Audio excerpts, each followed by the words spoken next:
देश का सबसे बड़ा राज्य उत्तर प्रदेश, जहां विधानसभा उपचुनाव को लेकर तैयारियां जारी हैं।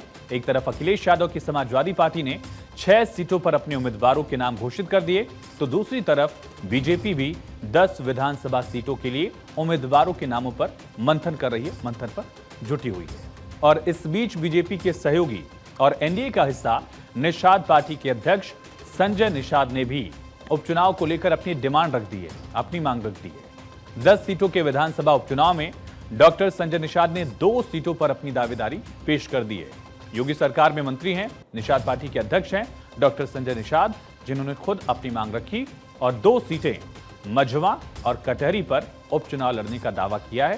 हालांकि ये दोनों सीटें वो निषाद पार्टी के लिए मांग रहे हैं और अभी तक कई बार ऐसा देखा गया कि निषाद पार्टी के कुछ कैंडिडेट्स जो हैं वो कमल का फूल यानी बीजेपी के सिंबल पर लड़ते थे। निषाद पार्टी का अपना चुनाव चिन्ह भोजन की थाली है, लेकिन इस बार अब जो है संजय निषाद चाहते हैं कि उनकी पार्टी के सिंबल पर उनको चुनाव लड़ने दिया जाए। हालांकि बात और है कि बीजेपी की तरफ से अभी तक तय नहीं किया गया है कि उपचुनाव में किस सीट से किसको उम्मीदवारी देनी है और एनडीए के किस किस घटक दल को उपचुनाव में सीटें मिलेंगी, ये भी अभी तय नहीं हुआ है। लेकिन संजय निषाद अभी से 2 सीट की उम्मीद लगाए बैठे हैं। सुनिए। निश्चित रूप से सिंबल से चुनाव लड़ेगी निषाद पार्टी, पहले भी लड़ती रही है। भारतीय जनता पार्टी पहले भी जिसकी सीट होती है उसको देकर लड़ाती रही। हम लोग 10 सीट पर एनडीए का प्रत्याशी तय होगा और भारतीय जनता पार्टी जहां लड़ेगी वहां हम लोग देंगे और जहां निषाद पार्टी लड़ेगी अभी बैठक होने वाली है और दिल्ली जा रहा हूं और मिलूंगा उन लोगों से और इस बात को तय हो जाए कि कौन प्रत्याशी, भाई हमारे पास भी प्रत्याशी उनके पास भी है, जो जिताऊ हो और दोनों पार्टियों का पसंद हो, जनता का पसंद हो और पार्टी का कार्यकर्ता हो और पार्टी से समर्थित उम्मीदवार हो, उसको तय करके हम लोग लड़ाएंगे और जीत सुनिश्चित करेंगे। तो एक तरफ बीजेपी की ओर से उपचुनाव में सभी 10 सीट पर अपने उम्मीदवार उतारने की तैयारी है और इसी बीच निषाद पार्टी के प्रमुख यूपी सरकार के मंत्री संजय निषाद दिल्ली का चक्कर लगा आए हैं। उन्होंने मिर्जापुर जिले की मझवा सीट के साथ कटहरी विधानसभा सीट के लिए भी दावेदारी की है। डॉक्टर संजय निषाद जिन 2 सीटों को अपना बता रहे हैं, ये आधारहीन भी नहीं है। ऐसा नहीं कि वो उन्होंने सिर्फ दावा कर दिया है, इसके पीछे एक बैकग्राउंड है। ये बैकग्राउंड आप समझते हैं क्योंकि 2022 का यूपी विधानसभा जो चुनाव था उनमें मझवा और कटहरी सीट पर निषाद पार्टी ही एनडीए की तरफ से उम्मीदवार उतारकर लड़ी थी और ये दोनों सीटें जो हैं वो निषाद पार्टी के हिस्से ही आई थी और मझवा सीट पर तो निषाद पार्टी के ही विनोद बिंद जीते भी, बाद में वो सीट खाली हो गई, इस्तीफा दे दिया उन्होंने। 2022 में मझवा से निषाद पार्टी के विनोद बिंद जीते और कटहरी सीट पर अगर देखा जाए तो कटहरी सीट पर निषाद पार्टी के उम्मीदवार को शिकस्त मिली थी, वो जीत नहीं पाए थे। इस वजह से इन दोनों सीटों पर वो दावा कर रहे हैं। आगे अगर बात की जाए तो मझवा के विधायक विनोद भदोही सीट से सांसद हो गए हैं और इसी वजह से ये सीट खाली हो गई है। विधानसभा से उन्होंने इस्तीफा दे दिया था। दोनों सीटों के पीछे दावेदारी का कारण ये है।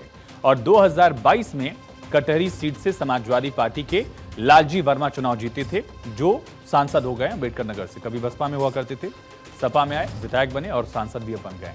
तो इस सीट पर भी वो दावा कर रहे हैं संजय निषाद।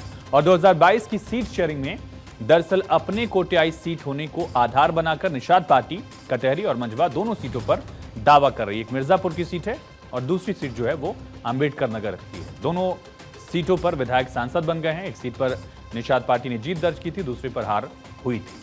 अब दूसरी तरफ 10 अक्टूबर को वाराणसी के दौरे के बीच संजय निषाद ने यह भी दावा किया था कि एनडीए के साथ मिलकर वो 2 सीटों पर दावेदारी पेश करेंगे। हालांकि उनके लहजे में अभी उतनी सख्ती नहीं थी, नरम लहजा था उनका। एनडीए के साथ मिलकर चुनाव लड़ने की बात कह रहे हैं, लेकिन आने वाले वक्त में क्या लहजा सख्त हो सकता है, क्योंकि उपचुनाव की इन सीटों पर दरअसल उम्मीदवारों के नाम को लेकर मंथन करीब फाइनल कर चुकी है बीजेपी। ऐसी जानकारी भी मिल रही है क्योंकि 10 सीटों पर उपचुनाव है और इसको लेकर बीजेपी ने प्रत्याशियों का नाम तय करना शुरू कर दिया। याद करिए किस तरह से लगातार मंत्रियों को जिम्मेदारी दी गई इन विधानसभा क्षेत्रों की। इसी सिलसिले में बीते दिन मुख्यमंत्री योगी आदित्यनाथ के आवास पर बैठकें भी हुई, जहां 9 सीटों पर 27 दावेदारों के नामों का पैनल बनाकर दिल्ली को भेजा गया। ये दावेदार फिर उम्मीदवार होंगे। 27 में 9 चुने जाएंगे। उम्मीद है कि जल्द ही नाम फाइनल होंगे और इस पर अंतिम मुहर भी लगा दी जाएगी। हालांकि 9 ही सीट पर उम्मीदवार बीजेपी लगातार इसको लेकर चर्चा कर रही है। क्या एक सीट दी जाएगी निषाद पार्टी को, ये तमाम सवाल उठ रहे हैं। लेकिन देखना होगा कि क्या सीट शेयरिंग का फॉर्मूला रहता है, खास करके इस 10 उपचुनाव वाली सीटों पर।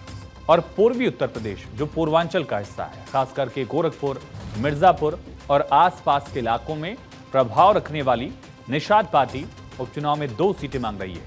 दूसरी तरफ बीजेपी 9 से 10 सीट पर पहले ही चुनाव लड़ने के लिए तैयारी कर रही है।